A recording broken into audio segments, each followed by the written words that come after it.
Sarah Chen walked slowly through the crowded shopping mall, one hand resting on her very pregnant belly.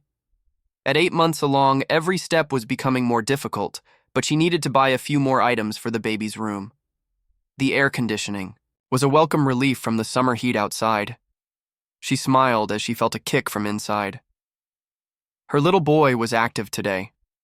Sarah had recently moved to Oakwood Heights with her husband Michael. They chose the neighborhood for its good schools and friendly community. As new residents in town, they were still getting to know people, but everyone had seemed welcoming so far.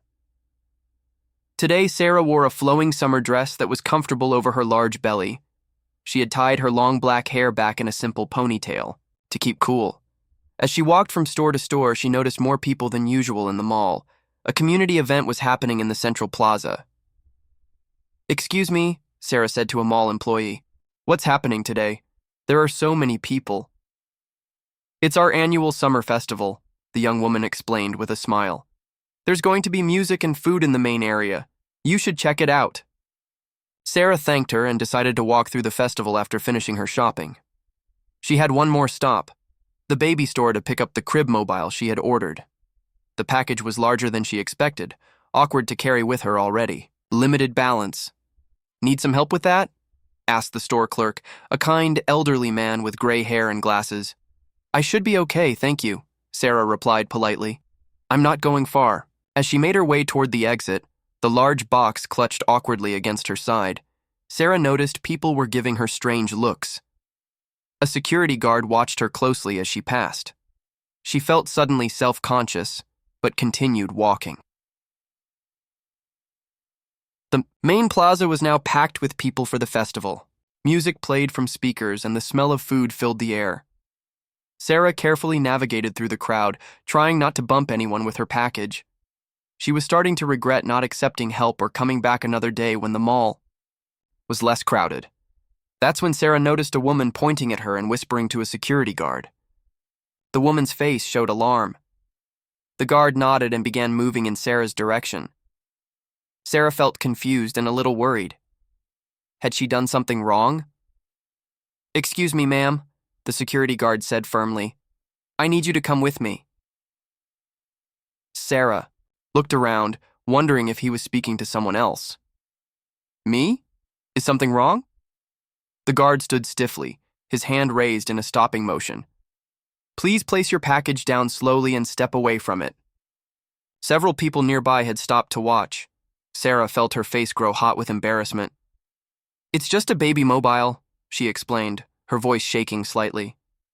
"I just bought it. I have the receipt right here." She shifted the package to reach for her purse. "Don't move," the guard said more forcefully. "Just put the package down." By now a small crowd had gathered. Sarah could hear whispers. Someone said the word "suspicious." Another security guard arrived, speaking into his radio. Sarah's heart raced as she carefully set the baby store package on the ground. "What's happening?" "I don't understand," Sarah said, her voice rising with emotion. Her baby kicked inside her, responding to her stress. The first guard kept his distance. "We received a report about someone carrying a suspicious package. In today's world, we have to take all reports seriously." Sarah realized with shock what was happening. Someone had reported her as suspicious. Was it because of her appearance? Her ethnicity? The large package? She felt tears forming in her eyes, both from fear and anger. "I'm just a pregnant woman shopping for my baby," she said loudly enough for others to hear. "This is ridiculous." An older woman stepped forward from the watching crowd. She had short gray hair and wore a floral blouse.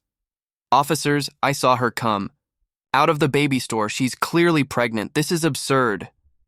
The tension in the air was thick. More people had stopped to watch. Some had phones out, recording the scene. Sarah felt exposed and vulnerable, standing there with all eyes on her. Her legs were tired from walking, and she wished desperately that Michael was with her. "We're just following protocol, ma'am," the second guard said. "We need to check the package." As they reached for the box, a voice called out from the crowd. "Sarah? Sarah Chen, is that you?" Sarah turned to see Emily Rodriguez, her new neighbor from down the street, pushing through the onlookers. Emily was a nurse at the local hospital and had welcomed Sarah and Michael to the neighborhood with homemade cookies when they first moved in. "What's going on here?" Emily asked, moving to stand beside Sarah protectively. "These security guards. Think my package is suspicious?" Sarah explained to Emily, her voice trembling.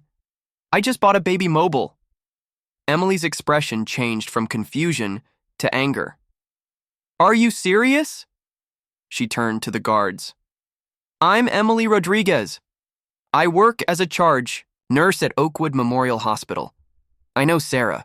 She and her husband just moved into our neighborhood. She's 8 months pregnant, for goodness sake." The first security guard looked uncomfortable now. "Ma'am, we're just following protocol. Someone reported suspicious behavior." "What suspicious behavior?" Emily demanded. "Shopping while being pregnant?" By now the crowd had grown larger.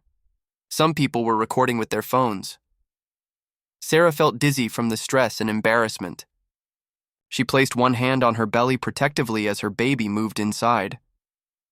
"Let's all calm down," said a new voice. A tall man in a suit approached. His badge identified him as the mall manager. "What seems to be the problem here?" The security guard explained the situation while Emily kept a supportive arm around Sarah.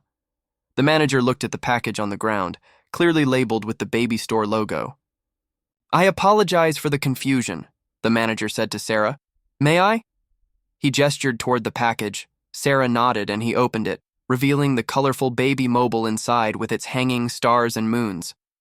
The manager looked annoyed as he turned to the security guards. "This is clearly a misunderstanding. Mrs. Chen, I am very sorry for this inconvenience." From the crowd, a woman pushed forward. Sarah recognized her as the one who had been pointing earlier. She was middle-aged with blonde hair and an expensive-looking handbag. "I was just being careful," the woman said defensively. "You can't be too careful these days." She was acting strangely with that big package. "Acting strangely?" Emily repeated incredulously.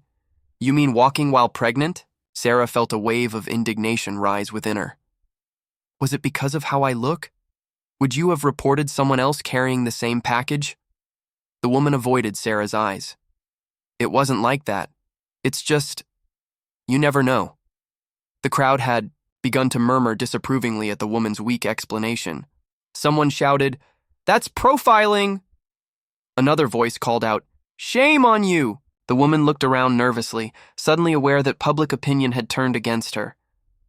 "I was just trying to be safe," she insisted, but her voice wavered. The mall manager stepped in quickly. "Let's not make a bad situation worse. Mrs. Chen, please accept our deepest apologies. We'll be reviewing our security protocols immediately." He glared at the security guards, who looked down at their shoes. Then he turned to the woman who had made the report. "Ma'am, I'd like to speak with you privately about this incident." Sarah felt exhausted. The adrenaline that had kept her standing was wearing off. Emily noticed and quickly found a bench nearby. "Come sit down," Emily said gently. "This stress isn't good for you or the baby." As they moved away from the scene, several people from the crowd approached Sarah to offer support. "That was terrible." "I'm so sorry that happened to you," said an elderly man. A teenage girl smiled shyly at Sarah. "Your baby mobile is really pretty. I hope your baby likes it." A woman about Sarah's age with 2 small children in tow spoke next. "I'm Amanda. I have a mommy group that meets on Tuesdays. You should join us when you feel ready." Sarah was touched by the kindness of these strangers. As she sat on the bench, her phone rang. It was Michael. "Sarah? Are you okay? Someone just sent me a video of what happened at the mall. I'm on my way." Sarah hadn't realized that the videos people were taking had already spread. "I'm okay," she assured him, though her voice cracked.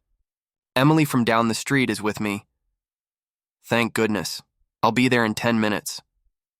After hanging up, Sarah turned to Emily. "Thank you for stepping in.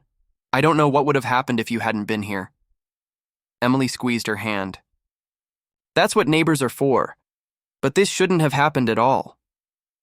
The mall manager returned with a gift card in hand.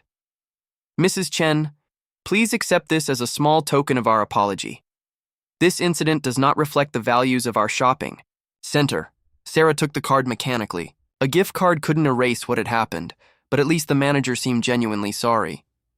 As they waited for Michael to arrive, Sarah noticed the woman who had reported her being escorted out by security. Their eyes met briefly across the distance. The woman quickly looked away, her face flushed with embarrassment. Emily followed Sarah's gaze. "Some people let fear make their decisions," she said softly. "But look around. Most people stood up for what was right." Sarah did look around. The festival was continuing, but many people were still watching her, with concern. A young man in a food vendor uniform approached with 2 cups. "I brought you both some lemonade," he said. "On the house. It's hot today, and after what happened..." He trailed off awkwardly. "Thank you," Sarah said, accepting the cold drink gratefully. As she sipped her lemonade, Sarah felt her baby kick again. Despite everything, she managed a small smile. She would have quite a story to tell her son someday, about the day he was almost mistaken for something dangerous, and about the community that ultimately rallied around his mother. Michael Chen arrived at the mall out of breath, his dark hair disheveled and worry etched across his face. He spotted Sarah sitting with Emily and rushed over, kneeling in front of his wife. "Are you okay? Is the baby okay?" he asked, taking her hands in his. Sarah nodded. "We're both fine, just shaken up." She explained what had happened while Michael's expression darkened. "This is unacceptable," he said firmly. "I want to speak to the manager." "I already dealt with him," Emily said. "He apologized and gave Sarah a gift card." Michael scoffed. "A gift card? As if that makes it right." Sarah placed a hand on his arm. "Let's just go home. I'm tired." As they stood to leave, a local news reporter approached with a cameraman trailing behind her. "Excuse me, Mrs. Chen. I'm Diane Lewis from Channel 7 News. We heard about what happened. Would you be willing to share your experience?" Sarah hesitated. She wanted to go home and rest, but part of her also wanted people to understand how wrong this situation had been. "You don't have to," Michael said protectively. "Actually, I think I do," Sarah replied after a moment, "if it helps prevent this from happening to someone else." The reporter nodded respectfully and set up for a brief interview. Sarah spoke clearly about what had happened, careful not to let emotion overwhelm her words. "I was simply shopping for my baby when someone decided I looked suspicious," she explained. "I want people to think twice before making assumptions based on how someone looks." After the interview, Michael helped Sarah to the car, where she finally allowed herself to cry. The stress, fear, and humiliation of the day caught up with her all at once. "It's okay," Michael said, holding her close. "You're safe now." When they arrived home, Sarah was surprised to find several neighbors gathered on their front lawn. Word had spread quickly through the neighborhood social media group. They brought flowers, cards, and home-cooked meals. "We wanted you to know this isn't what our community stands for," said Mrs. Parker, an elderly woman from across the street. "My daughter saw the video online," added Mr. Wilson, who lived next door. "We're all outraged this happened to you." Sarah was touched by their kindness. That night, as she and Michael ate a casserole brought by their neighbors, Sarah checked her phone and was shocked to see that the video of the incident had gone viral. There were thousands of comments, most supporting her and condemning the woman who had reported her. "This is getting bigger than I expected," Sarah said worriedly. Michael read some of the comments. "People are angry because they recognize the injustice. Maybe some good will come from this." The next morning, Sarah's phone rang early. It was Diane from Channel 7. "Mrs. Chen, our station would like to do a follow-up story. The mayor has issued a statement about your incident and is calling for cultural sensitivity training for all security personnel in public spaces." Sarah was surprised by how quickly things were moving. "That sounds positive." "Also," Diane continued, "we've been contacted by Layla Johnson, the president of the Oakwood Heights Community Association. She wants to organize a community discussion about inclusivity. Would you be willing to participate?" Sarah thought about it. She hadn't planned to become the center of attention, especially so close to her due date, but this seemed important. "I'll do it," she decided. "This conversation needs to happen." Later that day, Sarah received an unexpected visitor. Emily brought someone to her door, a nervous-looking woman with blonde hair. Sarah recognized her immediately as the woman who had reported her at the mall. "Mrs. Chen, this is Karen Miller," Emily said. "She asked to speak with you." Sarah was surprised but invited them in. Karen sat stiffly on the edge of the sofa, clutching her purse. "I came to apologize," Karen said, her voice barely above a whisper. "What I did was wrong. I let fear cloud my judgment, and I hurt you in the process." Sarah studied the woman carefully. Karen looked genuinely remorseful, with red-rimmed eyes suggesting she had been crying. "I've been getting terrible messages online," Karen continued. "Some people found my name and where I work, but I'm not here because of that. I'm here because I need to make this right." Sarah felt her anger softening slightly. "Why did you report me? Was it because of how I look?" Karen looked down at her hands. "I'd like to say no, but I've been doing a lot of thinking. I think I saw what I expected to see, not what was actually there. My assumptions were wrong." The room fell silent. Sarah could hear the clock ticking on the wall as she considered Karen's words. "Admitting that took courage," Sarah finally said. "I appreciate you coming here."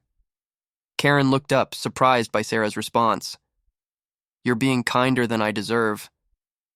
"Staying angry won't help either of us," Sarah said. "What matters now is what we do next. I want to help with the community." "Discussion?" Karen offered. "My story, what I did wrong, what I've learned, might be useful." Emily, who had been quietly observing, spoke up. "That's actually a great idea. Showing how people can change their perspectives is powerful."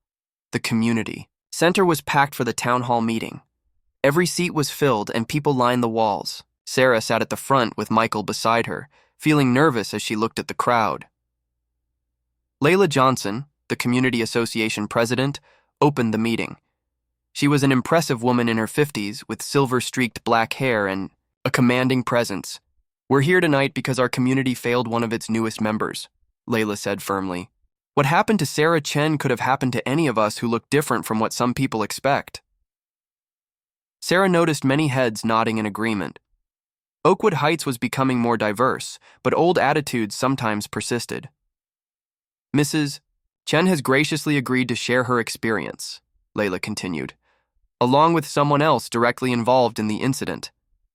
Sarah took a deep breath and walked to the microphone. Her hand rested protectively on her belly as she faced the crowd.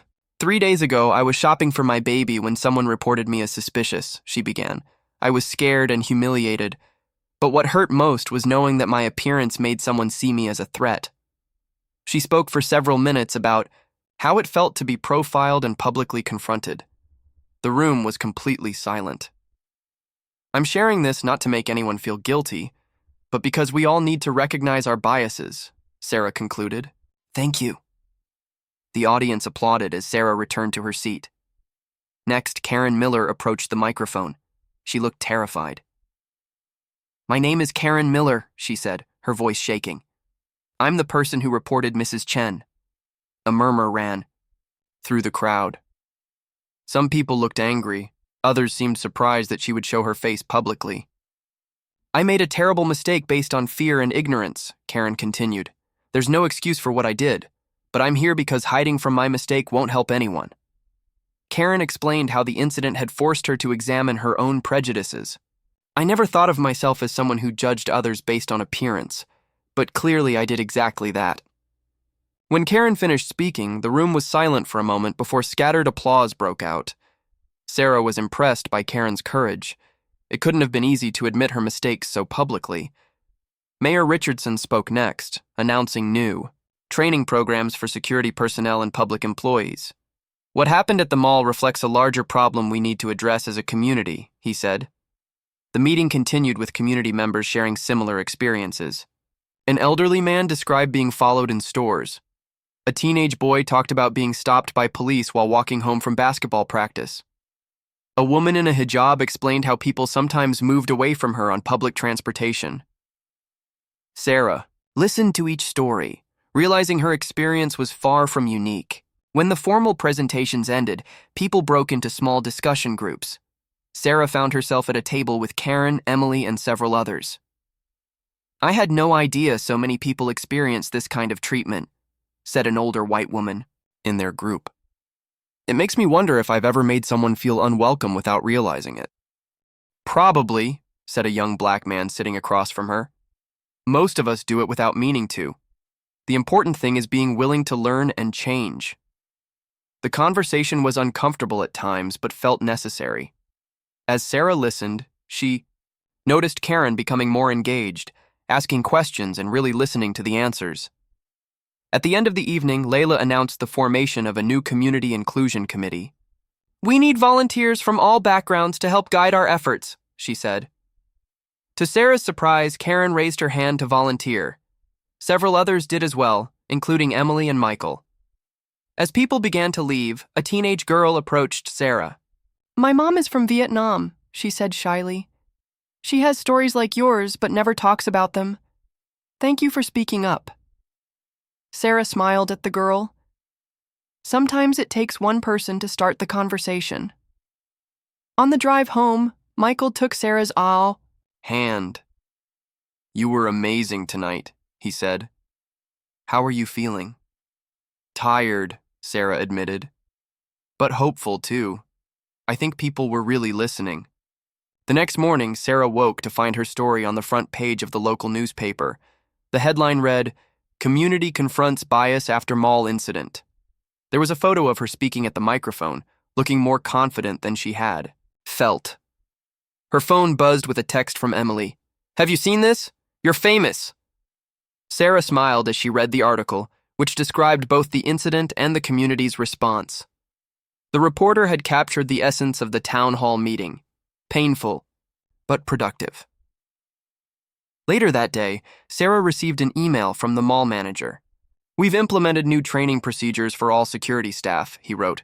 We'd like to invite you to review our changes and provide feedback if you're willing. Sarah showed the email to Michael. Should I do it? If you feel up to it, he said. You've already made a big difference. Sarah rubbed her belly thoughtfully. Her baby was due in just a few weeks. I think I will, she decided. For him. I want him to grow up in a community that keeps trying to do better. 2 weeks after the town hall meeting, Sarah sat in her living room reviewing the new security protocols that the mall had sent her.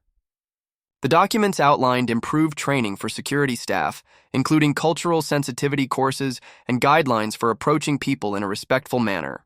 This looks comprehensive, she told Michael, who was hanging a mobile, the same one from the incident, over the crib in the nursery. They're requiring all security personnel to complete the training by next month. Michael nodded approvingly. It's a good start. Are you going to the committee meeting tomorrow? The inclusion committee had already met twice. Sarah had attended the first meeting, but had missed the second due to fatigue. At nearly 9 months pregnant, even sitting through meetings was becoming difficult. I think so, Sarah said. It's important to stay involved. The doorbell rang, and Michael went to answer it. He returned with a large basket of baby items. It's from the community association, he explained, reading the card.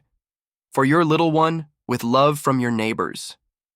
Sarah smiled as she examined the contents. Tiny onesies, soft blankets, books, and toys. At the bottom of the basket was a children's book titled Everyone Belongs Here, with a note from Layla Johnson. I thought you might like to read this to your son, Layla had written. It's about a town where everyone is different and everyone matters. Sarah felt tears in her eyes. Pregnancy hormones had made her emotional, but this gesture was genuinely touching. The next day, Sarah attended the inclusion committee meeting at the community center. Karen was there sitting quietly with a notebook. She gave Sarah a small wave as she entered. Layla started the meeting by announcing that several local businesses had pledged to provide diversity training for their employees. The mall incident has sparked important conversations throughout. Oakwood Heights, she said. As the meeting progressed, Sarah noticed that Karen rarely spoke. During a break, Sarah approached her.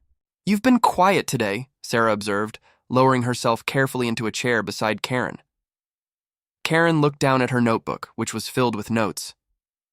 I'm still learning, she admitted.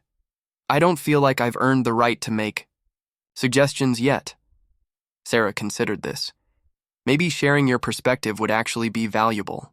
You've been on a journey that others might relate to. Karen looked up, surprised. You think so?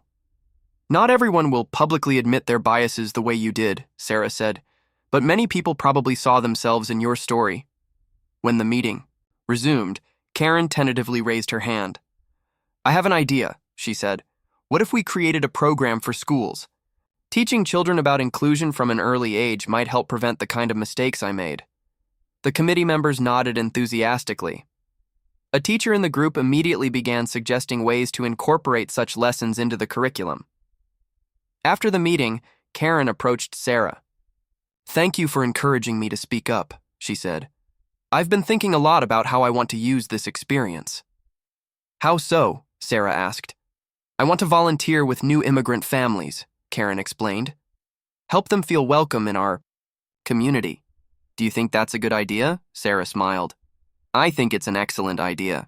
That evening, as Sarah and Michael ate dinner, she felt a strange sensation, different from the baby's usual movements.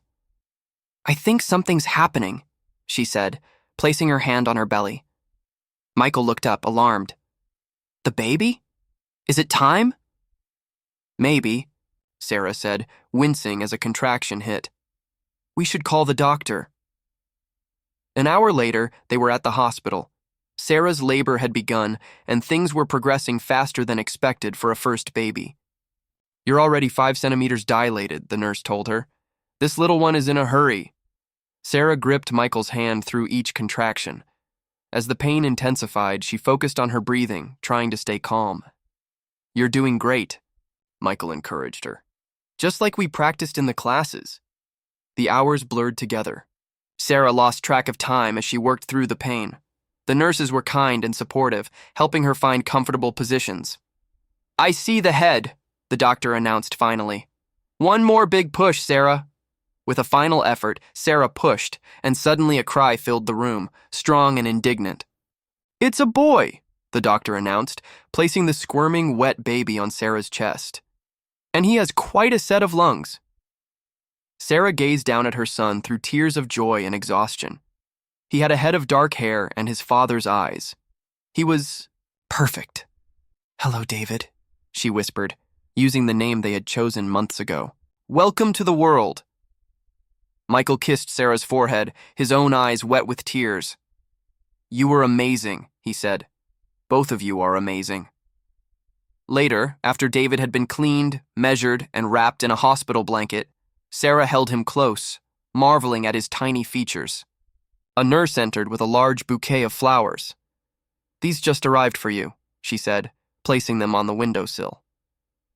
Michael read the card. Congratulations on your new arrival. Wishing you and your family all the best. From your neighbors, in Oakwood Heights. It was signed by dozens of people, including many Sarah had met at the town hall and committee meetings. Karen's name was there too, along with a small note. Thank you for teaching me what community really means, Sarah smiled at her son. You already have so many people who care about you, she told him, and they don't even know you yet. He's going to grow up in a better community because of what happened, Michael said, gently touching David's tiny hand. Because of you, Sarah looked down at her son, who had fallen asleep against her chest.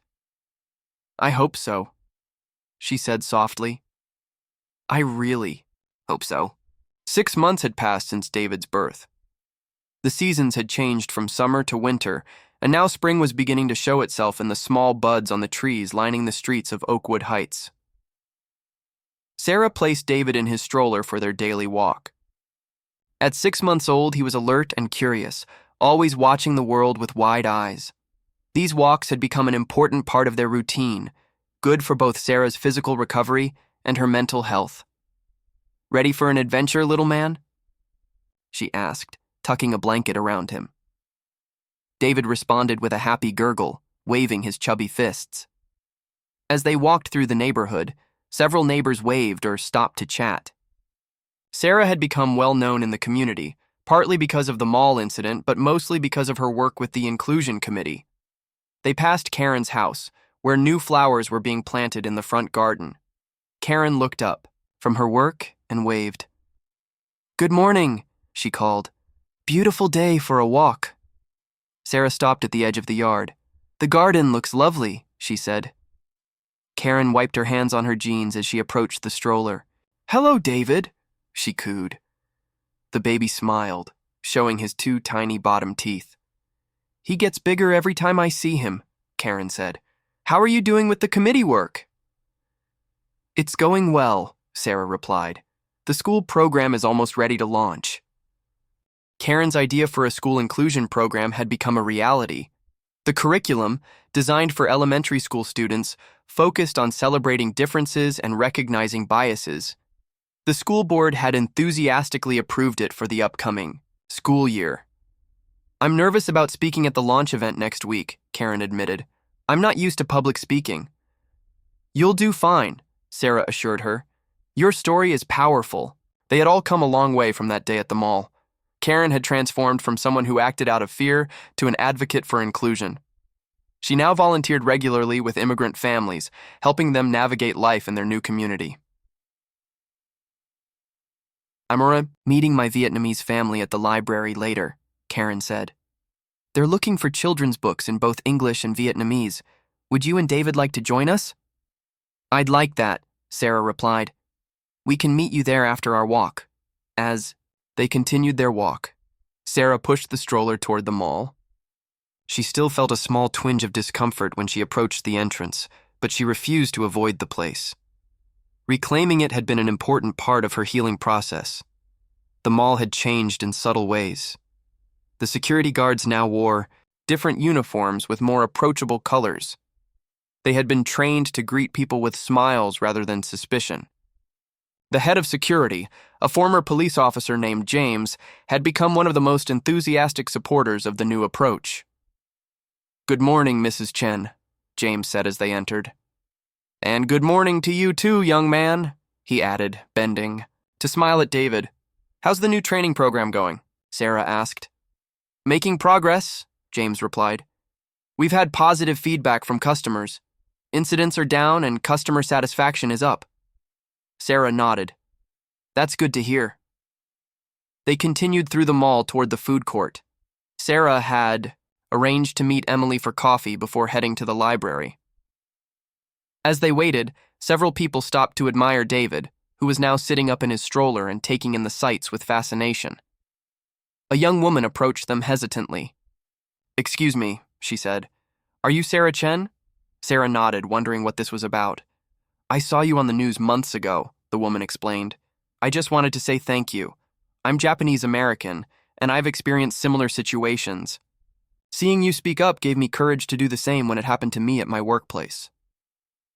The woman briefly shared her own story of being accused of stealing supplies when she was simply taking materials to her desk. She had filed a complaint and requested diversity training at her company.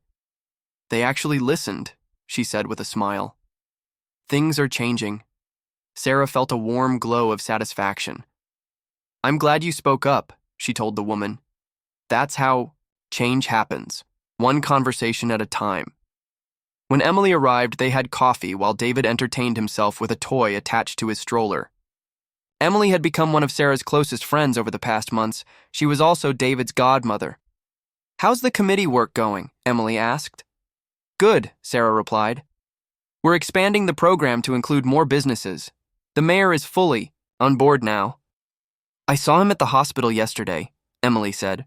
He was telling everyone about the program. He seems genuinely committed. Sarah smiled.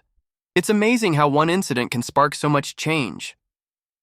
After coffee, they headed to the library to meet Karen. The children's section was colorful and inviting, with books in multiple languages displayed prominently. The library had recently expanded its multilingual collection in response to the community's changing demographics. Karen was already there with the Vietnamese family she was helping, a young couple with twin 3-year-old girls. The mother, Lynn, was softly reading a picture book to her daughters while her husband, Tuan, browsed nearby shelves. Sarah, this is the family I've been telling you about, Karen said. They moved here 2 months ago. Lynn is a nurse, and Tuan is an engineer. Sarah greeted them warmly, admiring the twin girls in their matching pink dresses. David reached toward them from his stroller, clearly interested in the other children. Your baby is beautiful, Lynn said with a smile. Thank you, Sarah replied. Your girls are adorable. They spent a pleasant hour at the library, helping the family find books and talking about their experiences in Oakwood Heights. Lynn shared that she had been nervous about moving to a new community, but they had found people to be welcoming. Karen has been very helpful, she said. She introduced us to other families and showed us around town. As they were leaving, Lynn invited them all to dinner the following weekend. We would like to cook traditional Vietnamese food for you, she said, to thank you for your kindness. On the walk home, Sarah reflected on how much had changed since that day at the mall. What had begun as a painful incident had somehow transformed into something positive. New friendships, community programs, and a greater awareness of how bias affected people's daily lives. David fell asleep in his stroller, his little face peaceful in the afternoon sun. Sarah looked at her son and felt a surge of hope for his future. He would grow up in a community that was learning to see differences as strengths rather than threats. We're heading in the right direction, she whispered to her sleeping child, slowly but surely. 1 year had passed since the incident at the mall. Spring had given way to summer once again, and Oakwood Heights Community Park was filled with people enjoying the warm weather. Colorful banners hung from trees announcing the first annual Community Unity Festival. Sarah sat on a blanket under a shady tree, watching David toddle after a butterfly. At 18 months old, he was constantly in motion, exploring everything with boundless curiosity. Michael sat beside her, ready to jump up if David wandered too far. Can you believe it's been a year? Sarah asked, handing Michael a sandwich from their picnic basket. Michael shook his head. So much has changed. The festival around them was living proof of that change. Food booths representing cuisines from around the world lined the park's perimeter. A stage had been set up for cultural performances throughout the day. Children ran between activity stations where they could learn games from different countries or make traditional crafts. The event had been organized by the Community Association's Inclusion Committee, which had grown from its original 10 members to nearly 30 active participants. Sarah still served on the committee, though she had stepped back from leadership roles to focus on her family and her new part-time job teaching English to immigrant families. Sarah! Michael! Layla Johnson approached their blanket, clipboard, in hand. Everything's going smoothly so far, what do you think? It's wonderful, Sarah said sincerely. Better than we imagined. Layla beamed. We already have twice the attendance we expected. The mayor is thrilled. Mayor Richardson had become a strong supporter of the community's inclusion efforts. He had allocated city funds for cultural programs and had created a new position at City Hall, Community Inclusion Coordinator, filled by a young woman who had immigrated from Ethiopia as a teenager. Karen's workshop starts in 15 minutes, Layla reminded them. She asked if you would stop by. Sarah nodded. We'll be there. After Layla left, they gathered their things and collected David, who protested briefly at having his butterfly. Chase interrupted. Sarah pointed out the balloon artist near the workshop tent, and he quickly forgot his disappointment. The workshop tent was filled with rows of chairs, most already occupied. Karen stood at the front, arranging materials on a table.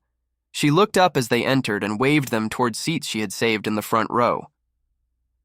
Thank you for coming, she said, bending to greet David, who immediately reached for her colorful necklace. And hello to you too, little man. Karen's workshop, titled Recognizing and Addressing Unconscious Bias, had become popular in the community. She had developed it based on her own experience and had presented it to various groups, from high school students to business leaders. I'm nervous, Karen admitted. There are more people than I expected. You'll do great, Sarah assured her. You always do. As the workshop began, Sarah watched with pride as Karen confidently addressed the crowd. She spoke honestly about her own journey, how she had never considered herself prejudiced until the incident forced her to examine her assumptions. We all have biases, Karen explained. The important thing is recognizing them and not letting them drive our actions. She led the group through exercises designed to highlight common biases and provided strategies for countering them. People shared their own experiences, creating a space where difficult conversations could happen safely. When the workshop ended, many participants stayed to talk with Karen. She had become something of a local celebrity, not for her mistake, but for her courage in addressing it and working to help others learn from it. "You've created something amazing here," Sarah told her as they helped clean up the workshop area. Karen shook her head modestly. "We all did this together. I just happened to be the cautionary tale." They rejoined Michael and David outside where the festival was in full swing. The aroma of foods from around the world filled the air as families sampled dishes from different cultures. "Look who's here," Michael said, pointing toward the entrance. Sarah turned to see Diane Lewis from Channel 7 News arriving with a camera crew. The station had continued to follow the community's transformation over the past year, documenting the various initiatives that had grown from the mall incident. "Mrs. Chen," Diane called, walking toward them, "we were hoping to find you. Would you be willing to do an interview about the festival and how far the community has come?" Sarah smiled. "Of course, but you should also talk to Karen and Layla. This was truly a group effort." As she prepared for the interview, Sarah noticed Emily arriving with Amanda from the mommy group and their children. They waved and pointed to indicate they would catch up later. "Ready when you are," Diane said, positioning Sarah near a festival banner. The interview was brief but meaningful. Sarah spoke about the community's journey and the lessons they had learned along the way. "What would you say to other communities facing similar challenges?" Diane asked. Sarah thought for a moment. "I would say that change is possible when people are willing to have honest conversations and admit when they're wrong. It's not about blame, it's about growth." After the interview, Sarah rejoined her family and friends. Emily had spread another blanket next to theirs, and the children were playing together under Michael's watchful eye. "The Vietnamese dance performance is starting soon," Emily said. "Lynn's daughters are performing." They made their way to the main stage where a group of children in traditional Vietnamese costumes were preparing to dance. Sarah spotted Lynn and Tuan in the front row, beaming with pride as their daughters took the stage. Throughout the afternoon, performances showcased the community's diversity: a Korean drum group, a mariachi band, African dance, and more. David clapped enthusiastically for each one, his face alight with joy. As evening approached, the festival began to wind down. Families gathered their belongings, children clutched handmade crafts and balloons, and the food vendors started packing up. Mayor Richardson took the stage for closing remarks. "1 year ago, our community faced a moment of truth," he said. "We could have ignored what happened, pretended it was just one isolated incident. Instead, we chose to look at ourselves honestly and commit to doing better." He gestured around the park. "This festival represents who we are becoming, a community that celebrates differences rather than fears them. We still have work to do, but today shows what's possible when we try." As they walked home in the soft evening light, David sleeping on Michael's shoulder, Sarah reflected on the journey they had taken. From a frightening and humiliating experience had come friendship, understanding, and real change. "What are you thinking about?" Michael asked, noticing her thoughtful expression. "Just how things turn out in ways you never expect," Sarah replied. "When we moved here, I never imagined any of this would happen." "Regrets?" he asked. Sarah shook her head.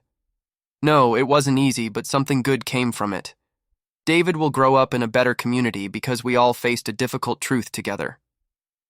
At home, as they put David to bed, Sarah noticed the mobile hanging above his crib, the same one from the mall incident. She smiled at the memory, no longer painful but transformed into something else, the beginning of an important story. On David's bookshelf sat "Everyone Belongs Here," the book Layla had given them, now worn from countless readings. Beside it stood a framed photograph taken earlier that day: Sarah, Michael, and David with their new extended family. Emily, Karen, Layla, Lynn, and Tuan with their daughters, and many others who had become part of their lives. Sarah touched the photograph gently. "This is community," she whispered. "This is home." Outside, the last light of day faded from the sky. In homes across Oakwood Heights, families were sharing stories of the festival, planning for the next community event, and living the lessons they had learned together. One misunderstanding had led to countless new understandings. One moment of fear had given way to a year of courage. One community had shown that change was possible when people were willing to listen, learn, and grow together. As Sarah turned out the light in David's room, she knew that their story wasn't over. It was just beginning. And in a world that often seemed divided, that was the most hopeful thought of all.